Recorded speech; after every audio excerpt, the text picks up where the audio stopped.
Est-ce que peut-être on peut le prendre comme un chant de victoire? Peut-être que comme quelque chose que tu vas dire à l'adversaire de ton âme. Parfois l'ennemi nous dit tu n'y arriveras jamais. On peut lui répondre c'est vrai tout seul, mais avec Jésus rien n'est impossible. Amen. Dans la joie, quand le soleil m'inonde, sur les monts où ta présence abonde. Oh. Jésus, je te suivrai. Dans la peine, quand mon âme sombre, dans la vallée du deuil et de l'ombre. Oh. Jésus, je te suivrai. On va le redire, c'est tellement beau ça.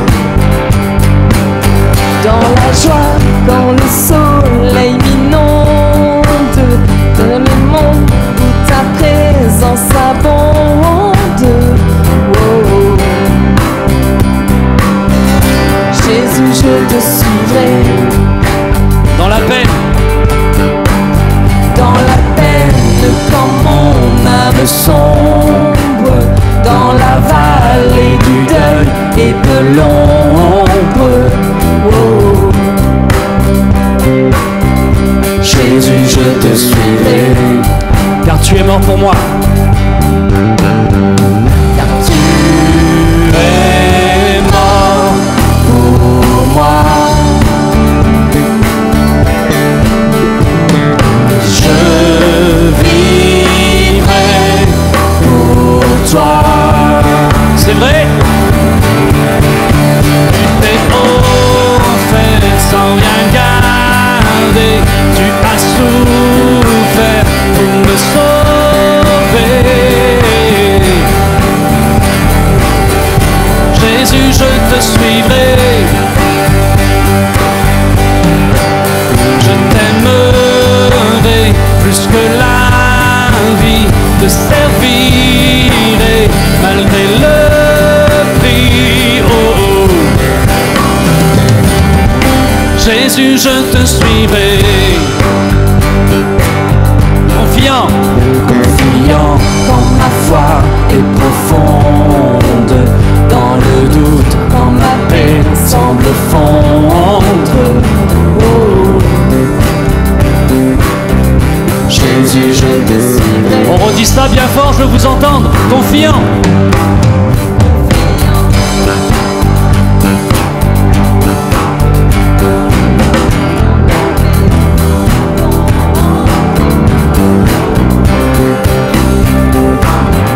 Jésus, je te suivrai. car tu es mort pour moi. Tu es mort pour moi.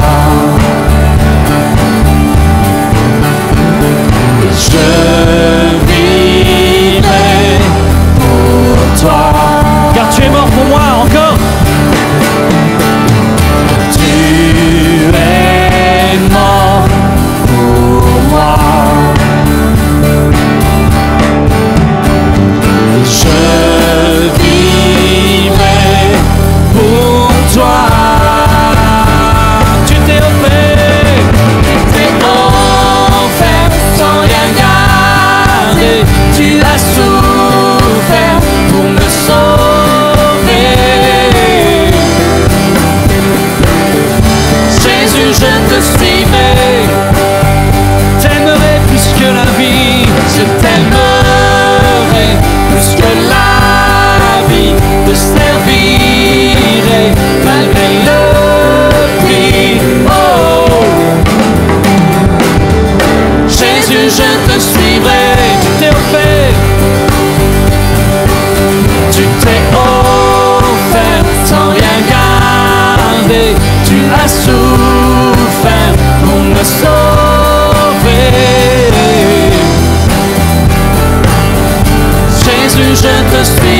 Jésus, je te suivrai.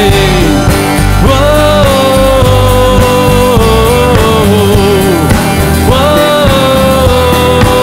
oh. Jésus, je te suivrai. Oh, oh, oh, oh.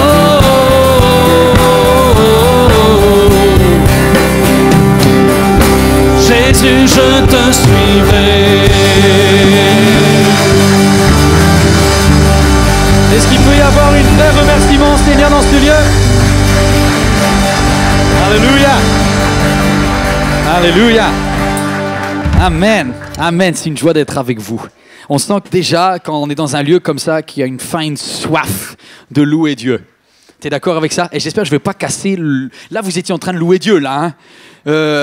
Ça continue, l'adoration, maintenant. Hein? On est parti pour quelques minutes à nous repositionner spirituellement. Tu dis à ton voisin, ta voisine, allez, on va se repositionner. C'est la série. Non, j'entends rien du tout. Allez, on se réveille, là. Vous tous qui êtes en direct sur Internet, c'est le moment de vous repositionner avec Dieu. Repositionner. Jésus, il n'est pas venu pour vous caresser, pour vous tranquilliser, pour vous amadouer. Il est venu pour nous positionner, conformément au plan, au projet de Dieu. Et vous le voyez, depuis la semaine dernière, on s'est repositionné dans l'autorité avec Dieu. En fait, il est venu pour repositionner des corps. C'est pour ça qu'il y avait, dans cette magnifique visite de Jésus sur la terre, il a remis en place des os. Des boiteux ont recommencé à marcher. Des sourds ont vu leurs oreilles réparées.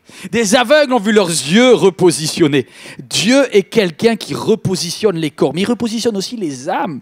Parce qu'il y avait des hommes et des femmes qui étaient profondément brisés, profondément cassés. Des fois, c'est notre faute. On se casse tout seul. On a peut-être été cassé un jour par la vie, peut-être comme Zachée, qui avait été peut-être victime à cause de sa petite taille, de critiques, de moqueries de ses amis. Mais un jour... alors qu'il est devenu méchant et dur, Jésus vient en face du sycomore où il a dit « Zachée, tu descends, je te repositionne. Aujourd'hui, c'est chez toi que je viens manger. » Et il va transformer son âme. Puis après, vous voyez cette femme qui avait été prise en flagrant délit d'adultère à l'époque et que la foule voulait lapider. Elle est par terre. Et Jésus l'a fait lever. « Va, ne pêche plus, ils n'ont pas jeté de pierre, moi non plus, je ne te condamne pas, repars. » Et il repositionne des âmes, il repositionne. Et il va sur la montagne. Il rassemble les disciples. Il rassemble tous ses amis. Et il va faire l'enseignement le plus magistral de son ministère sur la terre. Il dit, « Venez là.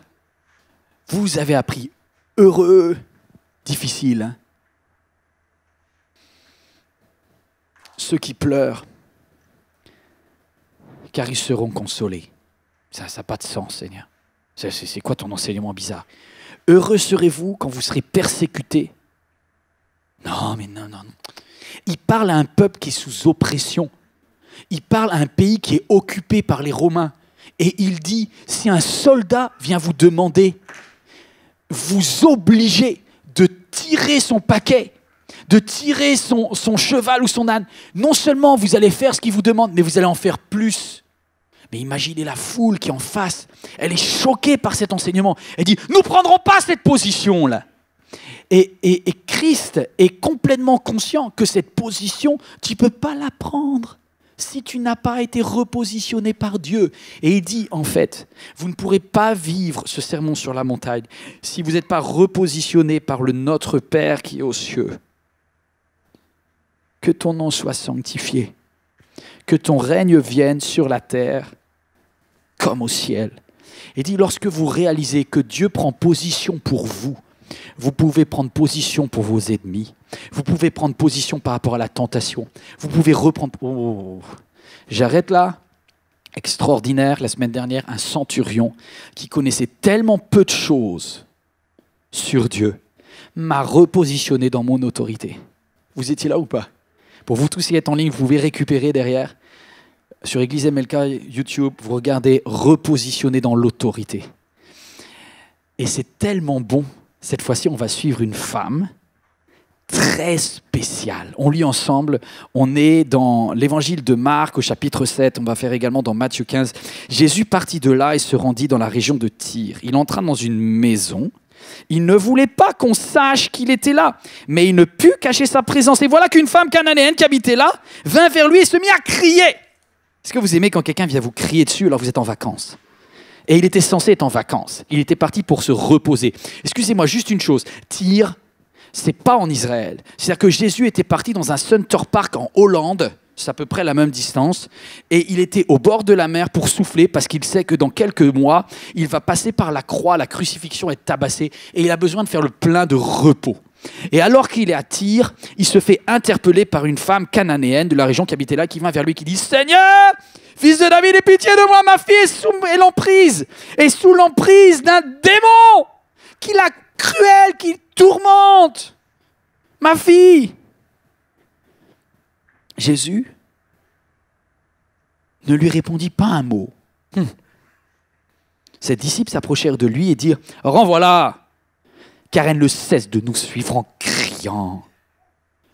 Ce à quoi Jésus répondit, ma mission se limite aux brebis perdues du peuple d'Israël. Mais la femme vint se prosterner devant lui en disant, Seigneur, viens à mon secours. Il répondit, il ne serait pas juste de prendre le pain des enfants de la maison et de le jeter aux petits chiens. Ouh! Je suis le seul qui soit choqué ou vous êtes tous déjà blasés? Regardez le tac au tac de cette femme. La foi de cette femme. Elle va répondre, c'est vrai Seigneur, reprit-elle. Eh bien pourtant les petits chiens, ils mangent les miettes qui tombent de la table de leur maître. Alors Jésus dit, ô femme, ta foi est grande et qu'il en soit fait comme tu le veux. Et sur l'heure, sa fille fut guérie. Mes amis, en quoi elle a été repositionnée? En rien. Alors, qui a besoin d'être repositionné? Les 12 machos qui sont derrière Jésus, Pierre, Jacques, Jean et tous les autres, Thomas, Judas, ils ont vraiment besoin de comprendre ce que c'est. Mais quel repositionnement? Le repositionnement dans la prière. Ton voisin, ta voisine, elle est là cet après-midi. Toi qui es derrière ton écran sur Internet, je suis là pour te dire, Dieu veut repositionner ta prière. Tu lui donnes un petit coup de coude, ta prière, c'est ta prière. Oh, non, vas-y, donne un petit coup de coude. C'est la prière qu'on va repositionner. Ouais, profitez du coude parce qu'après ça va être les genoux. Donc pour l'instant, c'est le coude. Question de genoux, je voudrais juste vous partager. Vous savez, depuis 2 semaines, je suis vraiment en train de me faire du mal et d'être vulnérable parce que ni le thème de l'autorité la semaine dernière, ni le thème de la prière sont des thèmes dans lesquels je suis à l'aise. Par rapport à l'autorité, vu ce que j'ai vécu quand j'étais plus petit, mes déceptions par rapport aux églises, je vous ai bien expliqué combien j'avais longtemps essayé de rejeter toute forme d'autorité et que Dieu m'a montré au travers de ce centurion, Yvan, tu vas falloir que tu prennes des positions. Parce qu'on a besoin d'un leader qui soit sécure dans son autorité, sinon tout le monde est bloqué derrière. Et bien cette semaine, c'est dans la prière. Et la prière, c'est pas non plus une de mes forces. Et pourtant, mes parents ont essayé que ça soit une de mes forces, mais un peu trop forcé peut-être. Quand j'étais petit, je viens de ce type d'église où les réunions de prière, non seulement il n'y en avait pas une, il n'y en avait pas 2, mais il y en avait 3 par semaine. Et si vous croyez qu'elles étaient facultatives, vous vous trompiez. Le pasteur, la femme du pasteur et les autres, ils prenaient des notes qui étaient là et qui n'étaient pas là. Ça existe encore dans certains endroits. Et vous aviez sous votre chaise, et là vous compreniez que ça commence mal, quand on est un enfant qui a 6 ans et qu'il a 3 fois ça par semaine, on tirait un espèce de bout, d'espèce de caoutchouc, de je sais pas quoi là, parce qu'on devait s'agenouiller sur la chaise et on était parti pour 1 heure de prière. Bon, l'histoire du caoutchouc, ça n'a jamais sauvé des genoux. 1 heure de prière, 3 fois par semaine comme ça vous donne une vraie mauvaise vision de ce qu'est la prière. Parce que quand la réunion de prière commence, c'est toujours Marcel, l'ancien, qui commence avec sa voix forte, il dit « Alléluia, Jésus !» Et tu te dis, déjà Marcel, il est parti sur 6 minutes 30 à lui tout seul. Rien que Marcel. Et après, il y a la sœur Albertine, la sœur Augustine, il y a Jean-Pierre. Et là, tu as tout. Et là, tu te dis, non.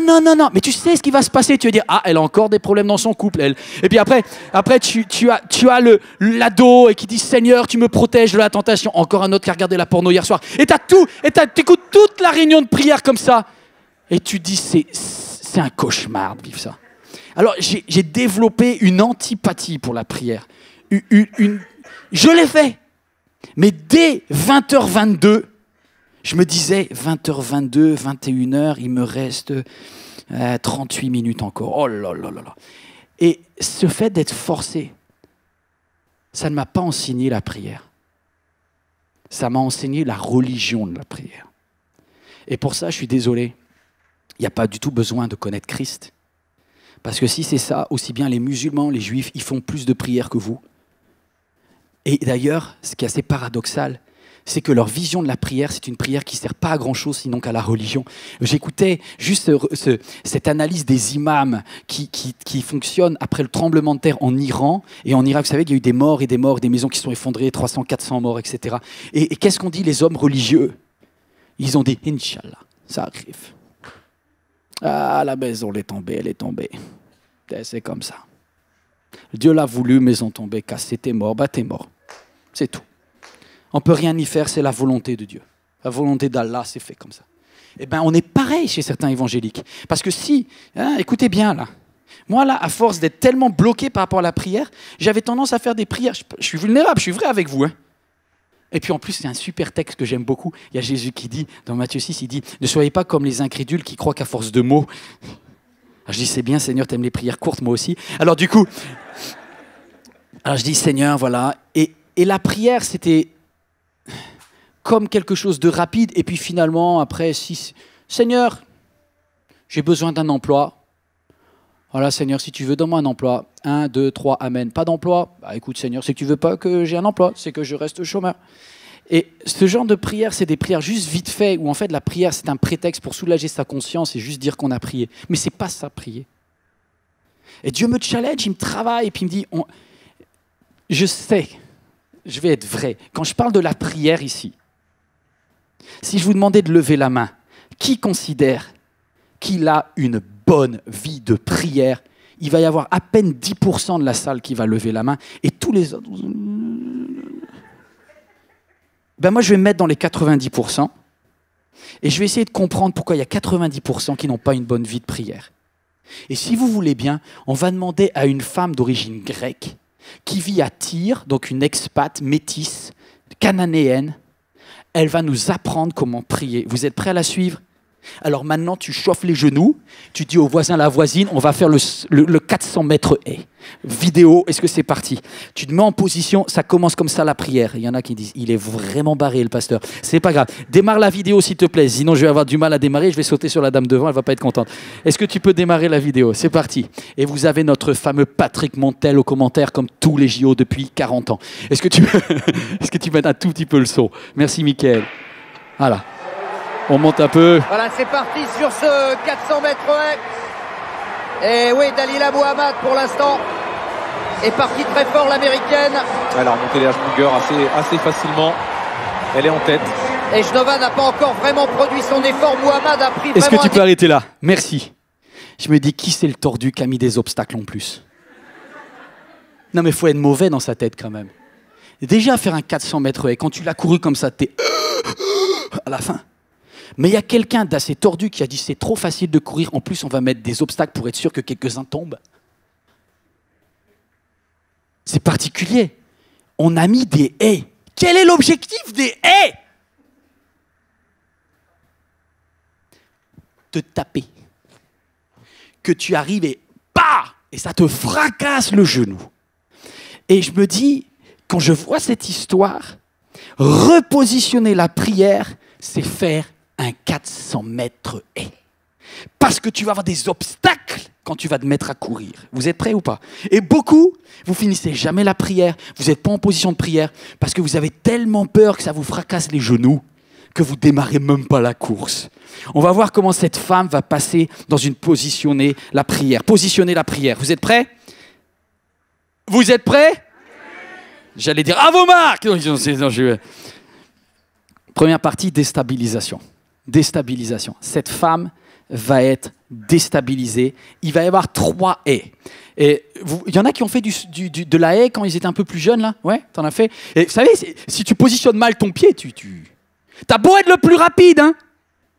C'est pas le plus rapide qui gagne à la course de haie. C'est celui qui a les meilleurs appuis. Hein? Vous êtes là? Positionnement. Déstabilisation. Jésus partit de là et se rendit dans la région de Tyr. Il entra dans la maison.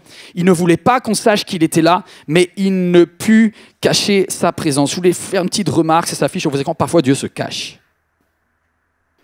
Parfois, Dieu se cache. Donc déjà, il n'a pas prévu de faire de miracle ce jour-là.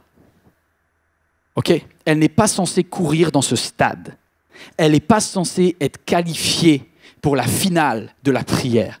Mais elle va s'incruster. Et voilà qu'une femme cananéenne qui habitait Tyr vint et lui dit « Seigneur, fils de David, aie pitié de moi !»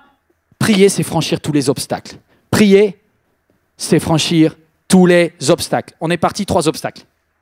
Je vais vous montrer qu'il y a 3 obstacles qu'elle va passer les uns après les autres extraordinairement. Premier obstacle, mon origine. Beaucoup de personnes, à la première haie, ils sont déjà KO, ils sont déjà par terre. Pourquoi? Parce que c'est une femme et qu'elle est cananéenne. Non, vous ne réalisez pas, parce qu'on lit la Bible maintenant avec la vision. Aujourd'hui, en 2017, c'est plus un problème. Mais à l'époque, c'est catastrophique comme départ. Parce que Jésus est un homme et c'est un rabbi. Il passe son temps dans les synagogues. C'est un juif, très juif. D'ailleurs, sa maman, c'est une juive. C'est Marie. Son père a un prénom juif. C'est Joseph. Et quand un juif est un rabbi, une femme n'est pas censée aller le rencontrer. Mais elle, vous voyez, elle passe au-dessus de son origine.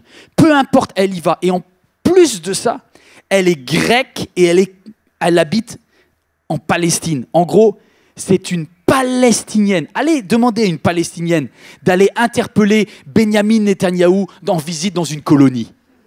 Elle va vous dire, mais t'es malade ou quoi? Jamais!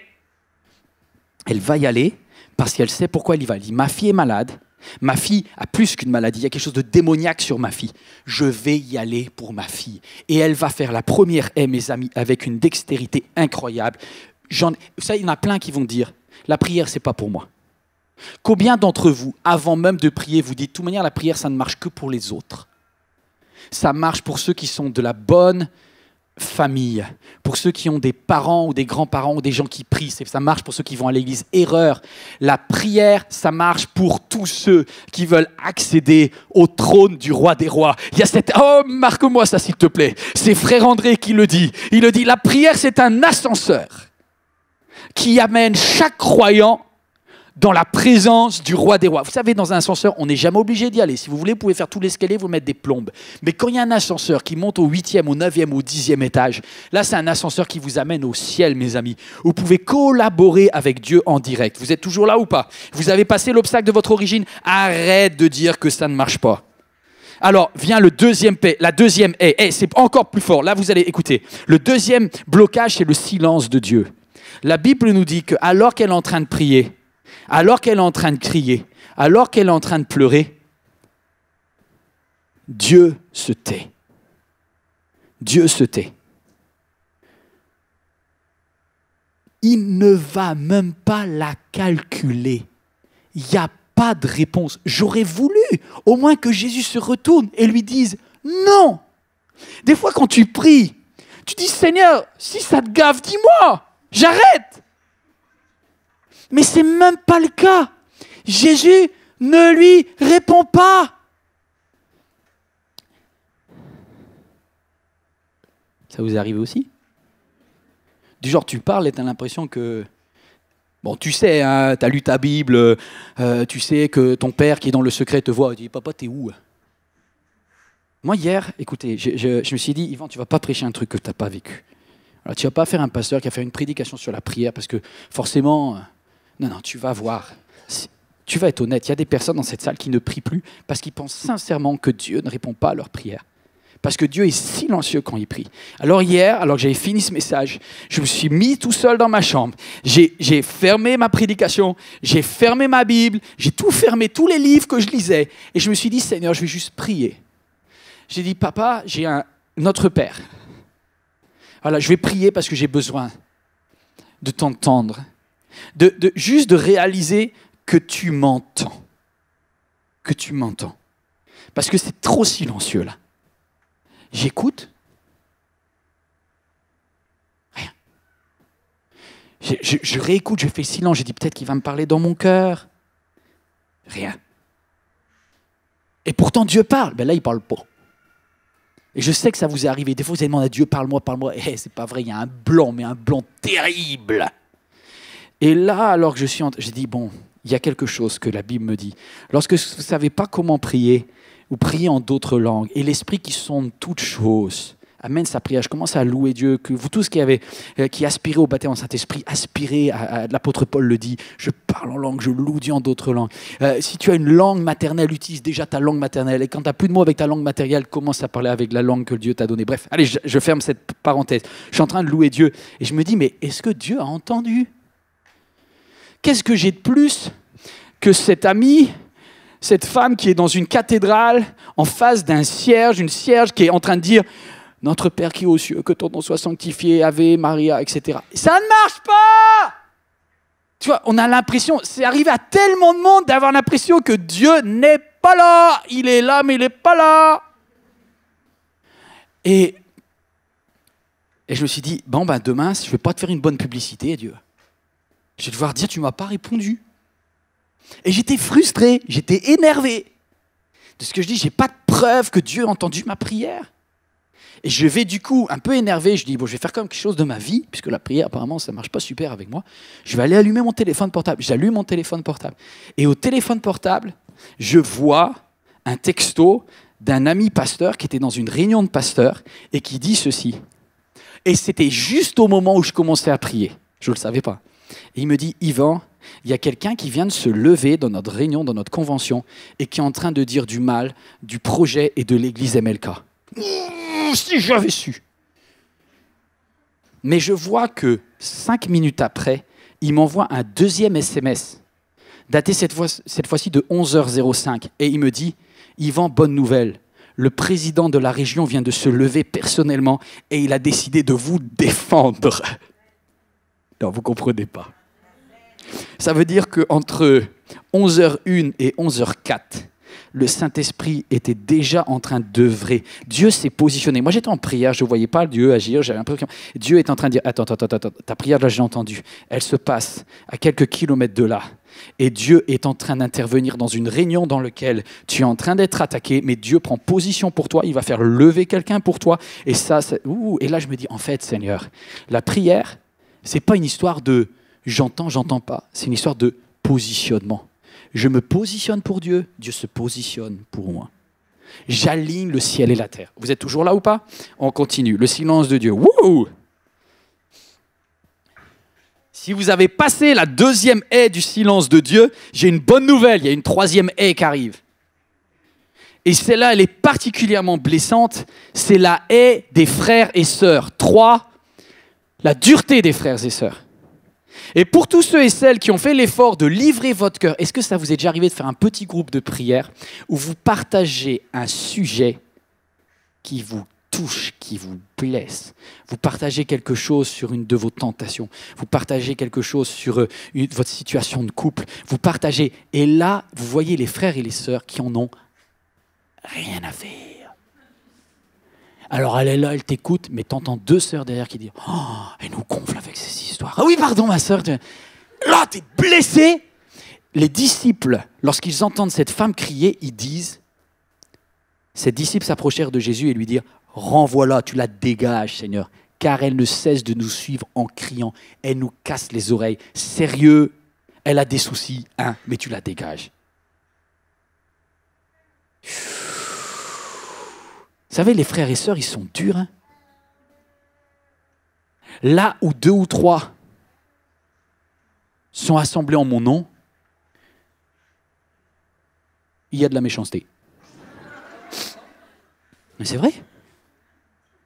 Dieu est au milieu, mais il y a quand même de la méchanceté. Parce que là où 2 ou 3, ça fait déjà 2 contre 1. On est des clans, on est des cliques.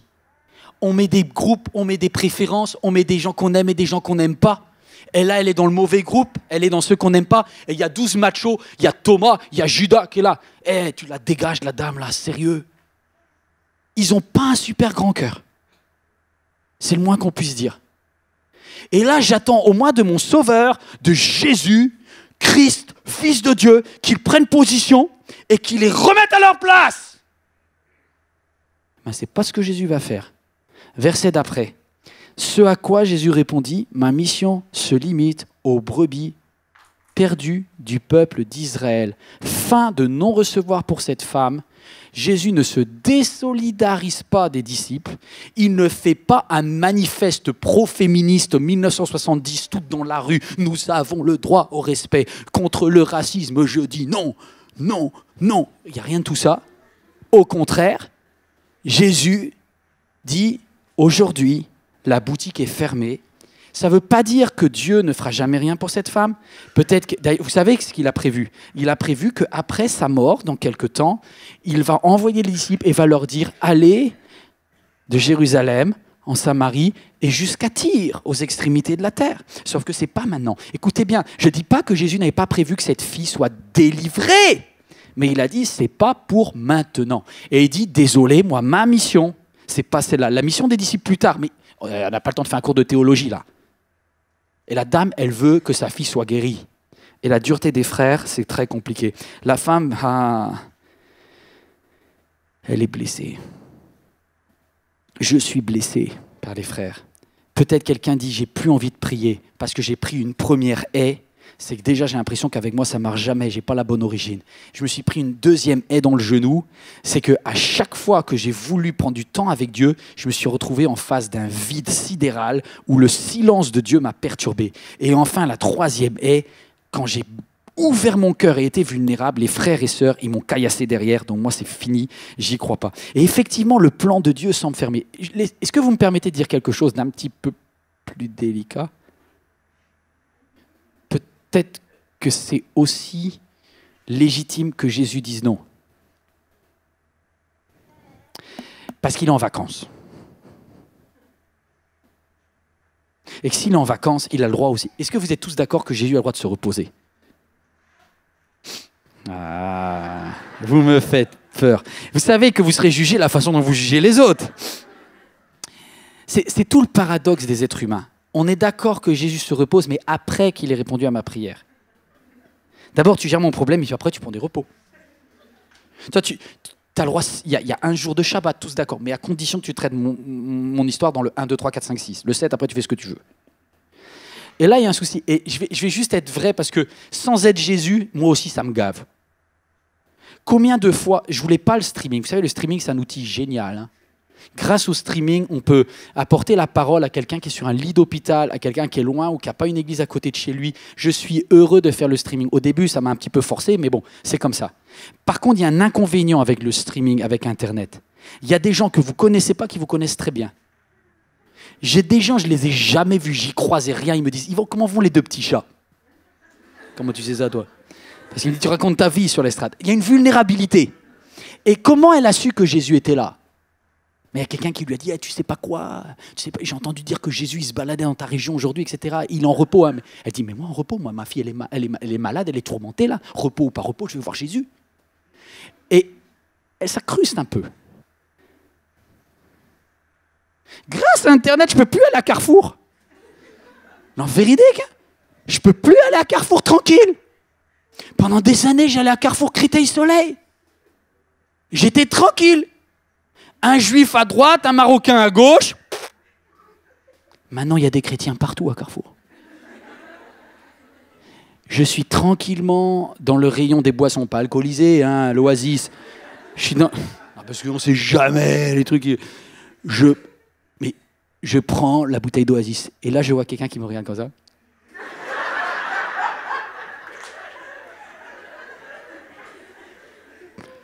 Alors du coup... je fais...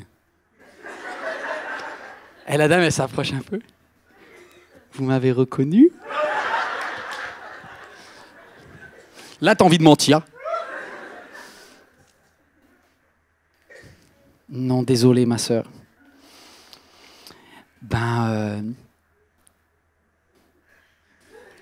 Vous aimez l'Oasis ? Oui, j'aime l'Oasis. Et il y a des moments où t'as... Quand je suis à l'église, je suis à l'église. Mais quand je suis à Carrefour, je suis à Carrefour. Vous comprenez l'idée ? Et je pense que là, il avait juste envie de vacances, Jésus. Et c'est pas qu'il est désobligeant, c'est pas qu'il a envie de la blesser, mais sincèrement, c'est pas le moment. Mais la dame, là, elle a une fille qui est en train de cracher là et qui est mal. Alors, elle va faire quelque chose d'extraordinaire. Elle vient se prosterner en disant « Seigneur, viens à mon secours ». Deuxième partie, repositionnement. Mes amis, on va vivre quelque chose de rare dans la Bible. C'est lorsque Dieu va changer ses plans. Cette femme, elle va faire quelque chose d'assez incroyable. Sa prière va être tellement forte, son positionnement va être tellement fort qu'elle va obtenir un miracle qui n'était pas prévu. Il n'y en a pas beaucoup dans la Bible. D'ailleurs, c'est pour ça que Jésus va dire à tous les disciples derrière, il dit « Je n'ai jamais vu une telle foi en Israël. Cette femme va faire changer les plans de Dieu. » Oh. Vous voulez apprendre comment une foi comme ça peut être mise en action? Non, il n'y a plus personne qui réagit. Vous voulez ce genre de foi? Parce que moi, honnêtement, je suis à la ramasse par rapport à elle.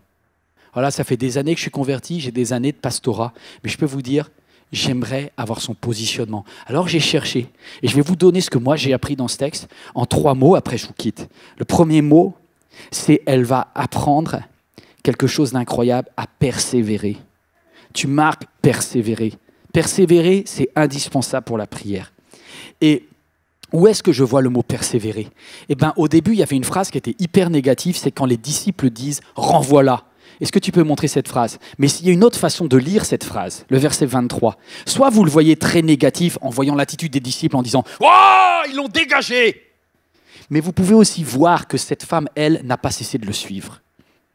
Et cette femme va obtenir quelque chose d'incroyable parce qu'elle a une attitude qui est particulièrement rare, c'est la persévérance. Vous avez une illustration. Quand Jésus, il n'y a pas besoin d'afficher ça, vous le connaissez par cœur, il dit cette parabole.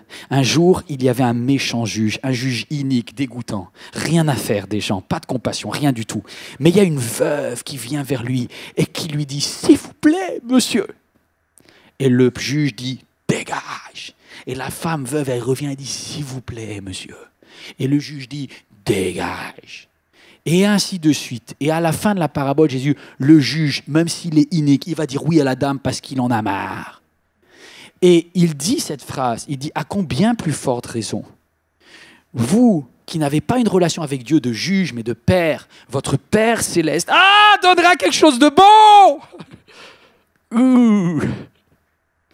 Et ça, c'est la persévérance. C'est la persévérance. Alors, il y a 2 extrêmes que je voudrais voir par rapport à la persévérance. Il y en a qui confondent la persévérance et le harcèlement. Pas vous, pas vous. Le harcèlement, c'est comme ce Pépé là, de Astérix en Hispanie, pour ceux qui ont regardé ces BD. Pépé, là, ce petit bonhomme-là, un caractère terrible. Et quand il veut obtenir quelque chose, il gonfle la respiration et il la bloque. Et il dit « Je coupe ma respiration jusqu'à ce que vous me donniez ce que je veux. » Et quelque part, c'est pareil chez les chrétiens quand ils disent « Jésus, je veux un conjoint, sinon je jeûne. Et je vais faire un jeûne parce que tu vas me le donner. » Et au bout de 7 jours de jeûne de Daniel avec légumes, tu dis « Attention, Dieu, je vais passer au jeûne sec. Et si ça continue, tu auras ma mort sur la conscience. » Tu ne peux pas harceler Dieu comme ça. Ça, c'est pas la foi, ça. Ça, c'est du braquage. C'est du bras de fer spirituel. Tu viens et tu veux tellement le miracle que tu es prêt à tout pour faire plier Dieu. Tu n'es pas là pour t'aligner avec le ciel. Tu es là pour arracher au ciel quelque chose que tu as décidé. Et c'est pas ça la persévérance. La persévérance, c'est pas forcer la main de Dieu, mais c'est pas faire un chantage spirituel où tu dis Dieu, tu m'aimes, hein, tu m'aimes, hein, et ben si tu m'aimes, tu me donnes. Il n'y a pas de chantage avec Dieu. Dieu, il n'est pas sensible à cette femme parce qu'elle va dire toujours les mêmes mots. Vous savez, il y a des on peut être vrai 2 minutes. Tant pis si j'ai des courriers, c'est pas grave. Mais combien il y a de femmes qui disent, ou d'hommes d'ailleurs. Mais bon, je vais prendre l'exemple de femmes. Chacun ses défauts. Là, je vais te faire les défauts des femmes parce que j'ai fait beaucoup les défauts des hommes avant. Combien de femmes qui viennent vers Dieu en disant « Père Céleste, change mon homme. Père Céleste, change mon homme. Père Céleste, tu le changes, tu le changes, tu le changes. Père Céleste, tu le changes. Seigneur, tu le changes, tu le changes, tu le changes. Seigneur, tu le changes. Il y a 2 ans, je t'ai demandé de le changer. Il y a 3 ans, je t'ai demandé de le changer. Tu le changes, tu le changes, tu le changes. Et tu es là, mais ah là là là là là là. Mais le problème, c'est que tu fais la même chose avec ton mari. Tu es là, tu dis, chérie, tu changes, chérie, tu changes, chérie, tu changes, chérie, tu changes. Je veux que tu changes, je veux que tu changes, je veux que tu... Ça ne marche pas avec ton mari, ça ne marche pas avec Dieu. Ce n'est pas à force de paroles que tu vas le faire changer. Tu comprends l'idée? On a un petit peu ce côté à dire, on va pousser l'autre à bout. Mais ça, ce n'est pas de la foi. OK? Maintenant, l'extrême opposé. Moi, Dieu me parle dans l'autre sens. Moi, j'ai l'autre type de problème. J'ai tellement peur de gêner que j'ose pas. Est-ce que ça vous est déjà arrivé de vous sentir lourd? Vous savez, il y a des personnes, elles ne se rendent pas compte, mais elles sont lourdes, quoi. Et moi, ma hantise, c'est qu'on me dise, purée Yvan, c'était bien gentil, mais c'était pas fin, quoi. Et ce que j'aime pas être lourd envers quelqu'un, et du coup, j'aime pas être lourd envers Dieu. Et mon erreur, moi j'ai réfléchi à ça. Je me suis dit, des fois j'ose pas. J'ai un pasteur extraordinaire, Éric Dufour. C'est mon pasteur. Et je sais que tout le monde a envie d'envoyer des mails à Éric Dufour et à Rachel Dufour parce qu'ils sont top. Et donc, ils sont noyés par des emails et des coups de fil et ils ne peuvent pas gérer, ok? Ils ne peuvent pas répondre à tout le monde. Ils gèrent très bien, mais ils ne peuvent pas répondre à tout le monde. Ils doivent faire... Et moi, je me culpabilise avant de leur demander. Et je me suis rendu compte, et là, lorsque je réfléchissais là-dessus, c'est que je n'ai pas parce que je ne demande pas vis-à-vis de Dieu. Parce que je n'ose pas demander. Parce que j'ai honte de dire, Seigneur, mais c'est pour un petit truc, c'est pas grave, j'ose pas. Tu vois, c'est juste une petite galère financière, Dieu. Et du coup, j'ose pas. Vous savez, dans le Notre Père, il dit, donne-moi mon pain quotidien. Bah, c'est juste pour une question de pain, Seigneur. Je vais le faire moi-même, je vais aller à la boulangerie. Et si vraiment j'ai pas le pain quotidien, alors je te demanderai. Parce que j'ose pas. Et un jour, Eric, il m'a pris entre 4 yeux et il m'a dit, Yvan, on a un problème tous les deux. Je dis, quoi? Je t'ai envoyé un email en trop. Il me dit, non, Yvan, t'as pas compris. C'est que il y a quelque chose de spécial entre nous deux. Je ne le dis pas à tout le monde, mais toi, je t'autorise à me déranger quand tu veux. Je dis, mais Eric, je ne veux pas. Il me dit, si, mais je ne peux pas le dire à tout le monde. Mais je sais que toi, tu es le pasteur d'autres, et d'autres ont d'autres pasteurs, mais moi, je suis ton seul pasteur. Et ça m'a tellement touché. Et je me suis dit, c'est comme ça que j'ai le même problème, mon Père Céleste. J'ose pas le déranger. Parce que je me dis, Seigneur, tu as quand même des choses terribles à faire sur la terre. Il faut que tu règles les problèmes en Libye. Il faut que tu interviennes pour les Yézidis. Seigneur, tu dois gérer des situations terribles dans les rues de Paris. Mais tu n'as pas le temps de gérer des petits problèmes d'un pasteur qui finalement va bien. Et donc, je ne prie pas. Parce que je me dis, je ne veux pas embêter le ciel. Il y en a d'autres que moi qui sont dans cette salle. Eh bien, vous passez à côté de votre bénédiction. Et vous savez ce qui se passe? Je crois qu'on frustre Dieu. Parce que Dieu n'est pas un coach. Dieu n'est pas un professeur qui en a marre de toi. Dieu n'est pas un parent qui te dit « tais-toi ».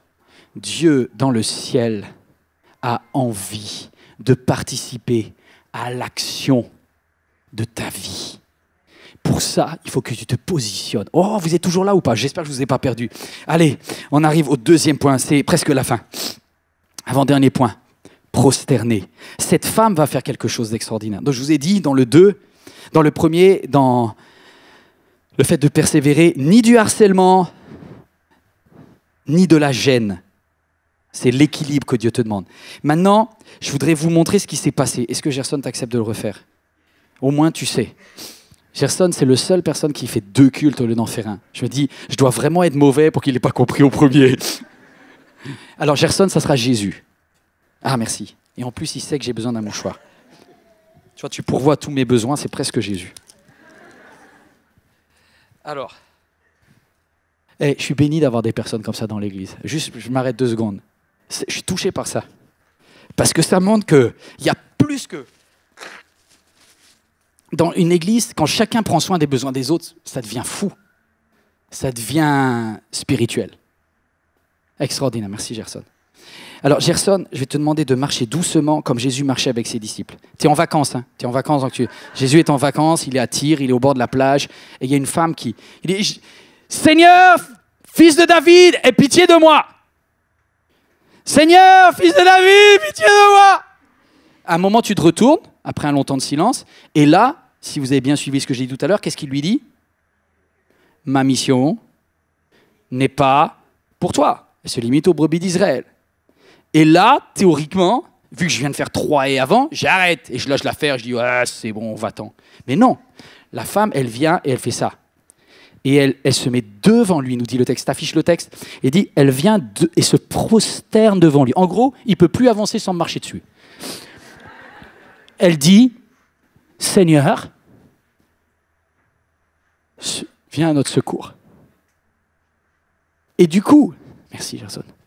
Et du coup, ce qui se passe, c'est que tant que tu pries et que tu es dans le gémissement, tu cours après Jésus. Vous êtes là ou pas? Quand tu pries, tu dis Seigneur, regarde mon problème, Jésus, regarde mon problème. Et tout d'un coup, au lieu de regarder à son problème, qui l'obsède, elle va devant Jésus. Et lorsque tu te mets devant Jésus et que tu es à ses pieds, ce n'est plus ton problème que tu vois, c'est sa grandeur. Et c'est pour ça qu'elle va être exaucée, parce qu'elle n'a pas seulement persévéré, elle s'est prosternée. Et quand tu te prosternes, tu passes de la prière à l'adoration. Parce qu'elle est en train de proclamer qu'il est Seigneur. Quand tu dis qu'il est Seigneur, vous vous rappelez, la semaine dernière, je ne vais pas vous faire la prédication, mais elle reconnaît qu'il a l'autorité et que quelque part, s'il intervient par rapport à il dit un mot et sa fille est guérie. Et cette femme-là se met en position d'adorer. Et je voudrais juste te dire, tu vois l'exaucement de tes prières quand, au lieu de focaliser sur tes problèmes, tu commences à focaliser sur la grandeur de Dieu. Et au lieu de regarder tes pieds, tu regardes ses pieds. Et d'ailleurs, dans ses pieds, tu vas voir la marque des clous parce que il est mort, il est ressuscité et il a donné sa vie pour toi. Et tu vas te rendre compte qu'en fait, il collabore avec toi. Il est rempli de compassion pour toi. Il est là, il est non seulement le Fils de Dieu, il est celui qui intercède auprès du Père, il est mon avocat, il a envoyé le Paraclète, il est là pour chaque jour de ma vie, pour que ni la mort, ni la vie, ni les puissances d'en haut, ni les puissances d'en bas, aucune créature ne puisse me séparer de l'amour de Dieu manifesté en Jésus-Christ. Ça devient énorme et je commence à adorer qui il est. Et ça, cette position à genoux, cette position à plat ventre d'adoration, va déclencher une parole de Dieu sur elle. Alors vous dites, waouh, la bonne parole. Quelle est la bonne parole? Eh bien la parole, ça ne va pas tout à fait aller dans le sens que je m'attendais. Est-ce que vous êtes encore sur votre chaise? Est-ce que vous êtes toujours derrière votre écran? Parce que là, tu dis à ton voisin, là, c'est chaud. On a le droit de dire c'est chaud dans une église? Ouais, tu as le droit de dire c'est chaud. Là, c'est chaud. Parce que la dame, elle est en train d'adorer, là. C'est-à-dire, le moment où Jésus va dire cette phrase, c'est une période où la femme, elle est à plat ventre et elle est vulnérable. Et moi, on m'a appris, tu ne tapes pas sur quelqu'un qui est à plat ventre. Même si c'est quelqu'un de mauvais, on ne marche jamais sur quelqu'un qui est par terre. Et il semblerait qu'il va se passer une phrase très choquante. Okay? Donc accrochez-vous parce qu'au début, ça va vous révolter. Jésus, alors qu'elle est par terre, allongée, en train de se prosterner. Attendez, juste avant que j'aille plus loin. Prosterner, vous savez ce que c'est? Elle est en train d'adorer Dieu, hein, j'ai dit. C'est-à-dire qu'elle est en train de proclamer des choses futures hein, qui ne sont pas encore arrivées. T.D. Jakes, il dit cela. L'adoration, c'est quoi? C'est faire un crédit au ciel. Avant même que Dieu ait agi, tu commences à lui dire « gloire à toi pour ce qui arrive ». C'est ça l'adoration. C'est la prière de la foi, c'est quand tu dis « Seigneur, je n'ai ni or ni argent, mais je sais que ça va se passer. » C'est ça, ok, moi je reviens. Donc elle est en train d'être vulnérable. Elle est allongée par terre, elle est en face de Jésus et elle est en train de dire « Seigneur, je reconnais que tu peux tout. » Et Jésus lui répond quelque chose de brutal. Il lui dit « Il n'est pas juste de prendre le pain des enfants de la maison pour le jeter. » Non, t'as pas dit ça, Seigneur. Dans la Bible, il n'y a pas d'insulte. Si, il l'a traité. Il l'a traité de façon indirecte, il l'a traité. Pour ceux qui ont un peu le sang chaud, les dire sur la tête de ma mère, tu m'as traité. Là, il a dit un truc, hein. Il a dit un truc terrible, hein. Il dit à quelqu'un, attendez, on est en Palestine, écoutez, vous dites à une Palestinienne, ou vous dites même à une Juive, hein, vous lui dites, t'es comme un petit chien, et je peux te dire, ça va aboyer. Hein. Là, ça va, là, honnêtement, combien d'entre vous, à ce moment-là, lui auraient dit, attends Jésus, là, je te demande d'intervenir depuis quelques minutes. Je suis passé devant toi et j'ai commencé à t'adorer. Et alors que je suis prosterné devant toi, tu sais ce que tu as là? Tu es raciste. Tu es un raciste. Je savais qu'il n'y avait pas d'amour dans ton cœur. De toute façon, je quitte l'église. Tu ne me verras plus jamais à la réunion de prière. Parce que là, c'est un scandale.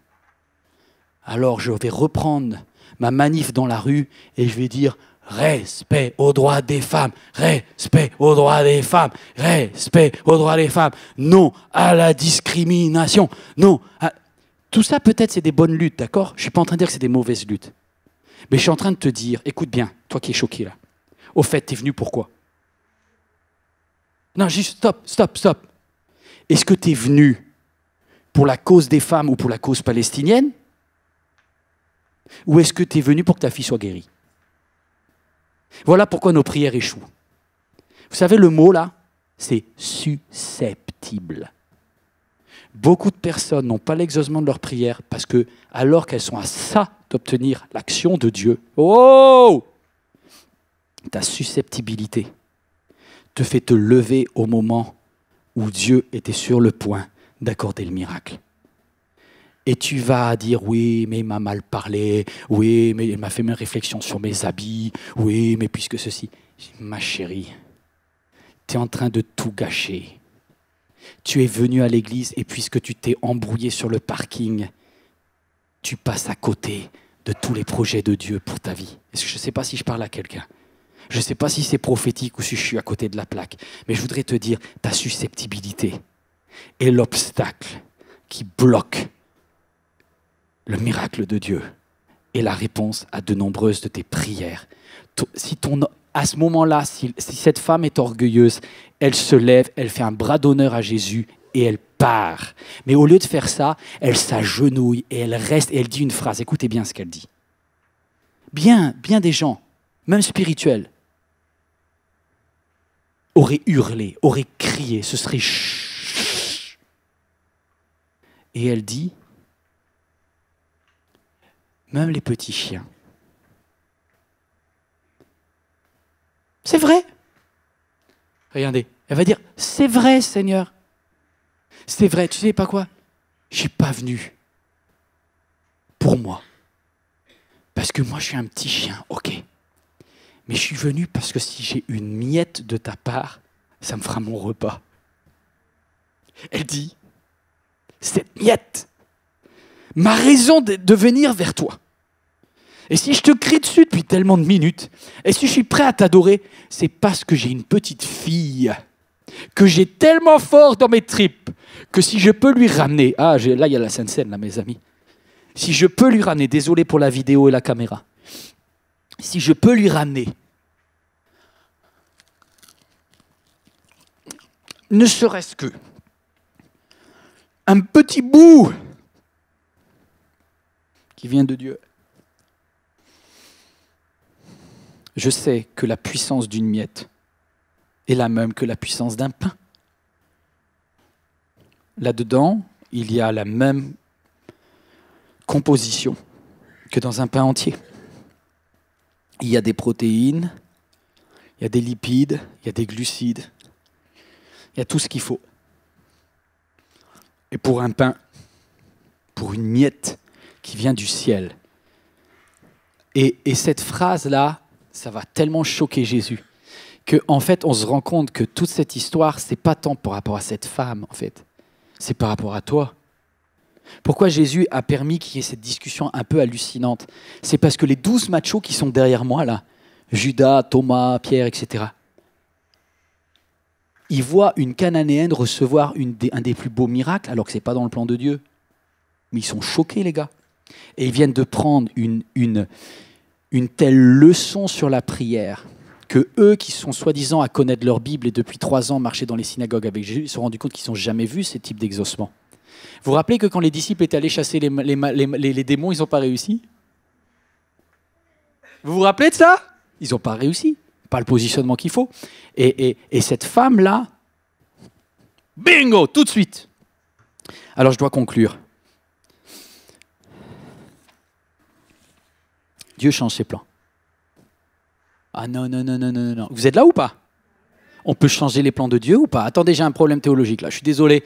Pour la fin, là, c'est plus qu'une miette. Là, vous avez la baguette entière. Écoutez. À quoi sert la prière en fait? Moi, je suis sûr d'une chose. C'est que Dieu est le même hier, aujourd'hui, éternellement. Il est celui qui était, qui est et qui sera. S'il est celui qui est, qui était et qui sera, en quoi ma prière va changer ses plans? Puisqu'il est dit dans la Bible que Dieu connaît les projets qu'il a formés pour nous, des projets de paix, non de malheur, etc. Mais bon, si c'est fait, c'est fait. Alors si c'est fait, à quoi je prie? Parce que si Dieu sait que je vais rater mon bus, qu'il va y avoir un accident dans quelques temps, si Dieu sait que je vais passer par la maladie, pourquoi je prie? Parce que si Dieu est immuable et qu'il est souverain, ben je dois aller à la mosquée et je dois dire juste Inch'Allah. Sans offense, hein? Mais pourquoi on prie si tout est joué d'avance? Parce que la prière, écoutez bien, je vous lâche là-dessus, mais Élie a prié alors qu'il était de la même nature que nous, et pendant 3 ans et demi, il n'a pas plu une goutte. C'est-à-dire que la prière a une telle efficacité, la prière du juste est tellement agissante, qu'elle modifie. Ah non, je vous ai perdu. Elle modifie la météorologie. Une prière modifie une composition de corps. Une prière est tellement puissante dans ce qu'elle est alignée avec Dieu qu'elle modifie un plan de Dieu. Alors attendez, je vous quitte là-dessus. Qu'est-ce que ça veut dire? Ça veut dire qu'il y a des... Qu'est-ce qui est immuable et qu'est-ce qui n'est pas immuable? Et cette question-là, c'est essentiel parce que sinon, je ne sais pas pourquoi je prie. On affiche la dernière phrase sur Frère André, un des plus grands missionnaires dans les pays persécutés en Europe de l'Est. Frère André, il me dit cela, il me dit « Le caractère et la nature et les desseins, le but de Dieu sont immuables. » Vous êtes d'accord avec ça? Mais par contre, les plans immédiats dépendent de la foi et de la prière de ses enfants. C'est un trésor ce que je vous donne là. J'espère que vous allez pouvoir le digérer parce que c'est tellement puissant. Merci aux musiciens de venir sur le devant. Mais restez ici, regardez bien ici. Regardez ce que je vous explique. Vous avez tous pris un jour un GPS, non? Est-ce que vous avez déjà pris une carte ou un GPS? Vous avez un plan qui vous est proposé. Mais si le GPS dit que vous devez passer par là, vous savez très bien qu'en tant que conducteur, vous pouvez prendre un autre chemin. Cette possibilité s'appelle la prière. C'est-à-dire que le but, il va rester le même. Ce que Dieu a comme objectif pour ta vie, de toute façon, que tu pries ou que tu ne pries pas, il sait quel est le but, quelle est ta destination. Ok. Par contre, le chemin pour y aller, vous êtes là ou pas? Dépend de la prière. Et il est possible d'influencer les projets de Dieu à droite et à gauche selon ce que tu veux. Parce que ta foi, la prière du juste est d'une grande efficacité. Et c'est pour ça que Dieu dit, s'il vous plaît, il y a des plans que je voudrais qu'ils soient changés par rapport aux autorités. Alors s'il vous plaît, priez pour les autorités. Parce que vous pouvez influencer. Et vous savez, les grandes lignes ne seront pas changées. Mais je peux vous dire une chose, Dieu fait les rois qu'il veut. Sauf qu'il a besoin pour ça qu'il y ait des justes qui prient. Dieu peut ne pas guérir les corps et Dieu peut guérir des corps. Il y a une possibilité de chemin différent. Vous êtes là ou pas? La prière, c'est collaborer avec Dieu pour qu'il y ait des changements de plan par rapport à ce qui serait la fatalité. Dieu est celui qui a choisi, regarde ça, a choisi de te faire suffisamment confiance pour être capable de modifier ses plans. On va se lever tous ensemble. Il y a un roi qui s'appelle Ézéchias. Alors qu'il est en train de mourir, Dieu avait un premier plan. C'était celui d'envoyer le prophète Ésaïe qui est venu lui dire dans sa chambre, Ézéchias, donne des ordres à tes fils parce que c'est fini, tu vas mourir. Dieu t'attend au ciel. Et Ézéchias a tellement été choqué par ces paroles qu'il s'est mis en prière. Et il a commencé à dire, Dieu, ce plan-là me convient pas. Mais il a une telle foi, monsieur Ézéchias, là, que contre le mur de sa chambre, alors qu'il était malade, il a prié et Dieu a changé ses plans. Monsieur le prophète Ésaïe se retourne en plein milieu de la cour parce que Dieu lui dit contre ordre. Comment ça contre ordre, Seigneur? Un homme a prié. Alors tu vas dire à Ézéchias, j'ai entendu ta... Non, j'ai rien entendu du tout. J'ai entendu ta prière. Ta prière. Et Dieu rajoute 15 années à la durée de ta vie. C'est ainsi que Dieu change ses plans. Est-ce qu'on peut prendre un instant pour prier? Seigneur, viens m'apprendre à persévérer. Viens m'apprendre à me prosterner et à proclamer. Je veux collaborer avec tes projets dans ma vie.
Persuadé que prier, c'est prendre un risque. Je voudrais juste vous dire, si vous priez pas, vous ne risquez pas d'être exaucé. Hein? Est-ce que vous pouvez honorer votre Père qui a prévu des plans nouveaux? Est-ce que vous voulez bien prier pour que Dieu agisse? Je crois qu'il cherche des hommes et des femmes, des fils et des filles qui se lèvent et qui osent demander, Papa, change cette situation-là. Alléluia. Qu'est-ce qui est lourd sur ton cœur? Qu'est-ce que tu ne crois pas que Dieu est capable de bouger? Celui qui ne demande pas ne reçoit pas. Mais moi je vous dis, frappez et l'on vous ouvrira. Demandez, vous recevrez, car quiconque demande reçoit. À combien plus forte raison le Père Céleste. Alléluia. Mes amis, on va prendre la Sainte Seine ensemble. On va prendre ce morceau de pain qui symbolise la totalité du corps de Christ. On reste debout pour prendre la Sainte Seine. Il faut que chacun s'examine lui-même, parce que la Sainte Seine est là pour témoigner que la vie de Christ est en moi. Seigneur, viens purifier en moi tout ce qui n'est pas à ta gloire. Vous tous qui êtes derrière votre écran, fermez les yeux et priez avec nous. Seigneur, viens dans ce lieu. On veut juste prendre toute miette, parce que ceci est ton corps qui est brisé pour nous. Ne serait-ce qu'une goutte est suffisante pour balayer ma vie de tout péché. Je prends la Sainte Seine parce que tu es mon Père et mon Seigneur. Tu es l'agneau de Dieu. Tu es digne. Est-ce qu'on peut, peut-être quelques instants, on va terminer dans l'adoration. On ne va pas demander des choses à Dieu, on va juste regarder la grandeur de Dieu. Vous êtes d'accord?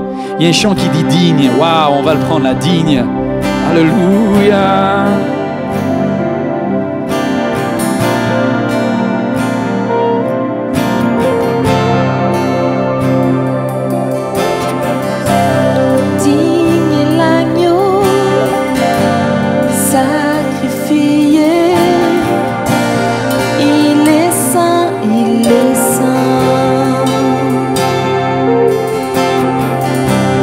Un chant nouveau à celui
ton nom et puissance, soufflez sur ce nos vies. Oh, quel mystère merveilleux. Jésus, ton nom et puissance, soufflez sur ce nos vies. Oh, quel mystère merveilleux. Saint, oui, Saint, trois fois Saint, et le Seigneur tout-puissant, qui est et qui revient. Je chante avec la création, louange au roi des rois. Oui, tu es tout pour moi, et je veux t'adorer.